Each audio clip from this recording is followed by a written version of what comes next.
உடம்பு அப்படின்னாலே நிறைய வலிகள் உண்டு. அது மூட்டு வலியாக இருக்கட்டும், தலைவலியாக இருக்கட்டும், கை கால் வலியாக இருக்கலாம், இடுப்பு வலியாக இருக்கலாம். பல நேரங்களில் சளி தொந்தரவு, அதிகமான அளவு இருமல், இதனால் கூட நெஞ்சு வலி இருக்கும்.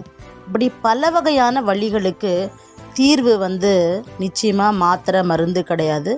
சாதாரணமாக தடவக்கூடிய மூலிகை எண்ணெய்களே போதும், சரி செஞ்சிடலாம். இப்போ நம்ம எல்லாருமே பெயின் பாம்ஸ் தைலங்களுக்கு பழகிட்டோம்.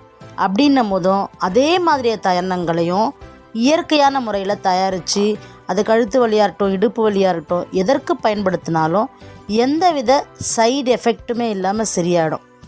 இப்படி இயற்கையான முறையில் எண்ணெய்கள் மற்றும் தைலங்கள் தயாரிப்பு பயிற்சி இன்றைக்கு மாலை வகுப்பில் இருக்குது.